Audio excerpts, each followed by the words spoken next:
Oke, Assalamualaikum warahmatullahi wabarakatuh. Bertemu lagi dengan saya Heru Arbianto, NPM 2231 Di sini saya akan membahas transfer learning and transformer teknologi. Apa itu transfer learning? Eh, ini adalah sebuah metode yang dimana kita menggunakan pengetahuan dari satu tugas untuk memecahkan tugas lain yang terkait. Bayangkan dua siswa belajar gitar, yang satu sudah tahu musik, jadi belajar lebih cepat. Berbeda dengan machine learning tradisional yang belajar dari nol untuk setiap tugas. Transfer learning memanfaatkan data dan model dari tugas sebelumnya untuk mempercepat dan meningkatkan akurasi seperti terlihat pada gambar 8.1. Nah, kita besarkan lagi. Nah, berikutnya motivasi transfer learning. Nah, ini machine learning tradisional sulit digunakan untuk data baru karena proses pelatihannya mahal dan memakan waktu, terutama di NLP. Untuk pengenalan gambar, misalnya model untuk analisis sentimen, ulasan laptop tidak akan bekerja baik untuk ulasan makanan karena perbedaan domain. Namun keduanya punya kesamaan dalam gaya bahasa, sehingga transfer learning bisa digunakan untuk mentransfer pengetahuan dari satu domain ke domain lain, seperti yang ditunjukkan pada gambar 8.2. Nah ini.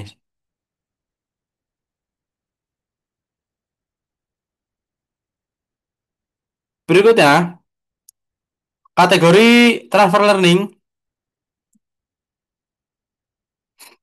Nah, kategori transfer learning. Ada dua jenis transfer learning, yaitu heterogen dan homogen. Ya. Heterogen terjadi saat ruang fitur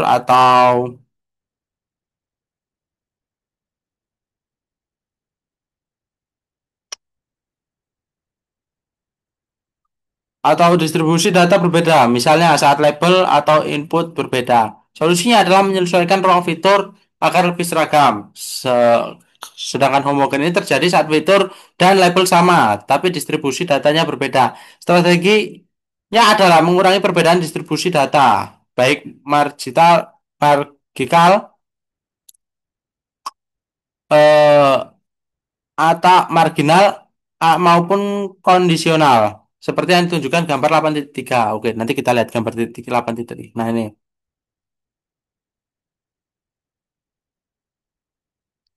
Berikutnya, solusi transfer learning. Ada 4 metode untuk transfer learning. Yang pertama berbasis instansi, yaitu menimbang eh, ulang data dari domain sumber untuk digunakan di domain target. Efektif jika distribusi kondisional sama. Yang kedua ada berbasis fitur. Itu untuk homogen menyesuaikan distribusi data, untuk heterogen mengubah ruang fitur. Ada dua pendekatan, asimetris menggunakan satu domain ke domain lain dan simetris mencari ruang fitur bersama. Seperti gambar 8.4 dan 8.5. Oke, nanti kita lihat. Parameter base. Ini berbagi parameter model dari domain sumber ke target menghemat waktu. Seperti di gambar 8.6. Ini 8.4, ini 8.5 dan ini 8.6. Oke. Berikutnya yang berbasis relasional, memanfaatkan hubungan antara data seperti struktur kalimat ulasan makanan untuk analisis ulasan film. Seperti yang ada di gambar ini, 8.7. Nah ini, 8. Oke. Berikutnya apa itu eh, Neural Network atau RNN? Ini adalah jenis jaringan saraf untuk data berurutan seperti teks atau ucapan yang mempertimbangkan input selama untuk menghasilkan output saat ini. Berbeda dengan jaringan saraf biasa yang independen, eh, gambar 8.8 ini di bawah, ini RNN punya memori untuk menangkap urutan yang penting untuk tugas seperti terjemahan mesin atau analisis sentimen. Nah, ini. Motivasi RNN. Ini RNN penting untuk tugas yang melibatkan data berurutan seperti pengenalan ucapan atau terjemahan, misalnya frasa, fill under the weather, Hanya masuk akal jika kata-katanya diurutkan dengan benar. RNN mempertimbangkan posisi kata untuk memprediksi kata berikutnya. Nah, tidak seperti jaringan saraf tradisional yang menganggap data independen. Berikutnya, arsitektur RNN. Ini RNN terdiri dari lapisan input tersembunyi dan output seperti gambar titik 8 titik 10. Nah, ini. Oh, dalam RNN yang dibentangkan di 8.11, input X, T, status tersembunyi. S, T, output T atau OT dihitung dengan bobot.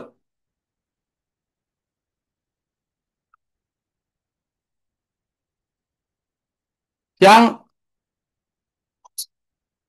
itu dengan bobot yang dibagi antar lapisan. Nah, statusnya tersembunyi. Bertindak sebagai memori untuk menangkap informasi urutan. Proses yang menggunakan propagasi maju dan mundur melalui waktu BPTT. Nah, berikutnya ada long short term memory. Nah, ini LSTM ini adalah jenis RNN untuk menangani masalah Guardian pada urutan panjang seperti gambar 8.13.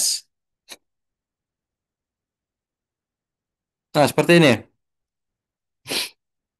LSTM memiliki sel memori eh, dengan dua status cell state atau CT yang hidden state dan hidden state HT.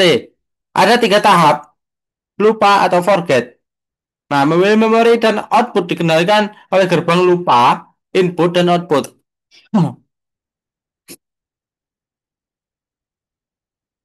Seperti gambar 8.3 ini, 8.14 dan 15.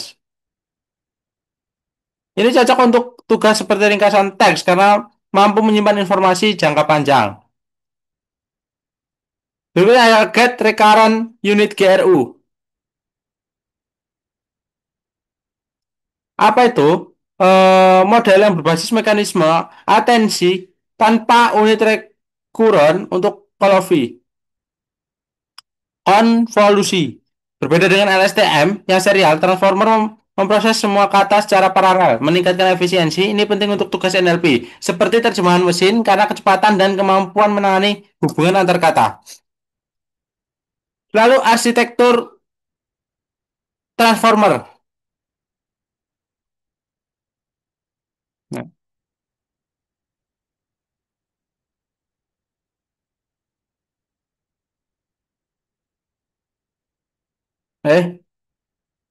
maaf, maksud saya yang sampai mana tadi? Lupa.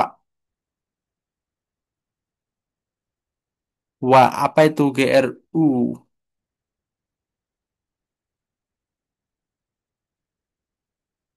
GRU ini adalah dua gerbang reset update dan update menggabungkan antara dua gerbang reset dan update. GRU menggabungkan tahap lupa dan memilih untuk satu langkah mengurangi parameter tapi tetap efektif. Misalnya, dalam analisis sentimen, GRU lebih cepat memproses urutan teks dengan hasil yang serupa atau LSTM. Oke, lanjut. Oh, berikutnya eh apa ya? Tadi udah sampai sini lanjut ke ini. Bidirectional Recurrent Neutral Network atau BRNN. Kira nggak? Ini menggabungkan dua RNN, satu maju dan satu mundur untuk mempertimbangkan konteks sebelum dan sesudah. Seperti gambar 8.20. Ini berguna untuk ringkasan teks di mana informasi dari kata sebelum dan sesudah diperlukan untuk prediksi akurat. Prosesnya ini melibatkan propagasi maju dan mundur untuk menghasilkan output terakhir. Apa itu transformer? Transformer adalah Model berbasis mekanisme atensi tanpa unit itu unit rekuren atau konvolusi. Nah, gambar 8.21 di bawah nanti. Nah, ini. Nah, ini nih berbeda dengan LSTM. Yang serial, transformer memproses semua kata secara paralel, meningkatkan efisiensi. Ini penting untuk tugas NLP seperti terjemahan mesin karena kecepatan dan kemampuan menangani hubungan antar kata. Lalu ada arsitektur transformer. Nah, arsitektur transformer ini terdiri dari encoder dan decoder. Encoder ini 6 lapis, punya sublapisan self attention dan feed forward. Nah, sedangkan decoder juga 6 lapis untuk menambahkan atensi multi kepada kepala ke output. Encoder gambar 8.22 ini keduanya menggunakan koneksi residu dan normalisasi lapisan untuk stabilisasi pelatihan.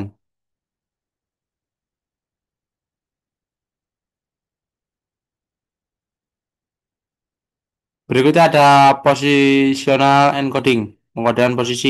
Transformer tidak punya proses interaktif, jadi informasi posisi kata ditambahkan melalui pengkodean. Posisi ini menggunakan fungsi untuk sinus continuous. Ini memastikan model mengenali urutan kata dalam kalimat, penting untuk tugas seperti terjemahan. Nah, mekanisme self attention. Ini menghitung hubungan antar kata melalui matriks Q, query Q, K atau K, value atau V. Nah, setiap kata diubah menjadi vektor, lalu dihitung skor atensi untuk menentukan pentingnya kata lain. Dalam gambar 8.21 tadi, nah ini memungkinkan model fokus pada kata yang relevan. Berikutnya ada multi-head attention. Nah, ini nih memperluas self-attention dengan beberapa set Q, K, and V yang memungkinkan model menangkap hubungan kata dari berbagai sudut. Hasilnya digabungkan untuk representasi yang lebih kaya, meningkatkan akurasi dalam tugas seperti analisis sentimen. Lalu ada layer atau lapisan normalisasi of attention sublayer. Nah, normalisasi lapisan ini menstandarkan distribusi lapisan tersembunyi untuk mempercepat konvergensi dan stabilitas pelatihan.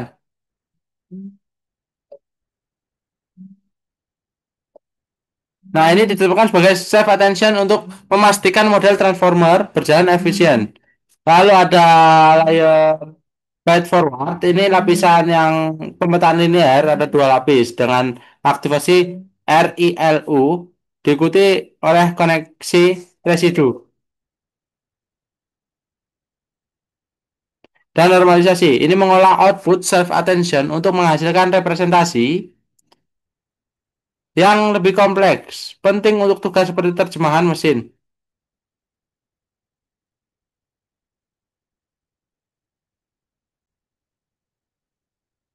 Oke, berikutnya ada BERT. Apa itu BERT? Nah, BERT itu adalah encoder bidirectional encoder representation from transformer. Adalah model pralatih yang menggunakan transformer dua arah. Seperti gambar 8.2.8.2.3 di bawah. Nah, gambar ini berbeda dengan model satu arah. BERT menangkap konteks kiri dan kanan. Ideal untuk tugas seperti chatbot, Q&A, representasi bahasanya yang mendalam. Berikutnya arsitektur BERT. Ini BERT menggunakan transformer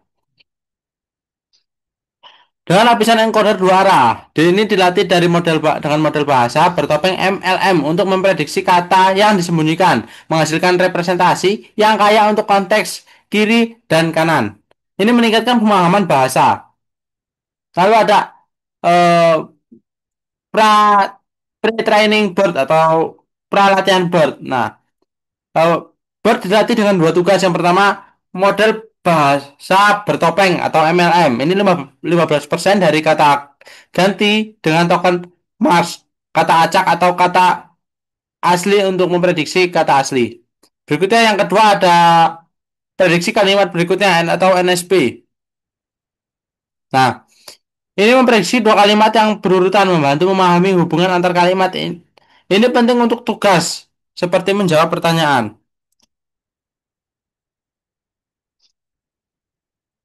Berikutnya, penyempurnaan fine tuning atau BERT. Nah, ini nih menambahkan lapisan output untuk tugas spesifik tanpa mengubah struktur model. Ini memungkinkan BERT dia adaptasi untuk tugas seperti analisis sentimen atau ringkas teks dengan hasil optimal. Berikutnya ada transformer XL. Nah, ini transformer XL ini mengatasi batasan transformer standar untuk yang memproses segmen teks secara terpisah. Nah, pada digambar di bawah ini menggunakan rekuensi tingkat segmen menyimpan vektor tersembunyi dari segmen sebelumnya dan pengkodean positif relatif untuk menangani hubungan antar segmen. Cocok untuk teks panjang seperti ringkasan dokumen. Transformer XL. Ini mengatasi batasan transformer standar memproses segmen teks secara terpisah. Ini menggunakan rekurensi tingkat segmen, menyimpan vektor tersembunyi dari segmen sebelumnya, dan pengkodean posisi relatif untuk menangani hubungan antar segmen. Cocok untuk teks panjang seperti ringkasan. Berikutnya ada Albert. Nah, Albert ini apa? Albert adalah versi ringan BERT yang mengurangi parameter melalui berbagai fungsi berbagai bobot antar lapisan, pemfaktoran embedding, dan optimasi LAM. Albert juga menggunakan prediksi urutan kalimat SOP dan Max and Gram untuk meningkatkan efisiensi pelatihan. Ini ideal untuk aplikasi NLP dengan sumber daya terbatas. Oke, berikutnya kita bahas di video selanjutnya. Terima kasih. Wassalamualaikum warahmatullahi wabarakatuh.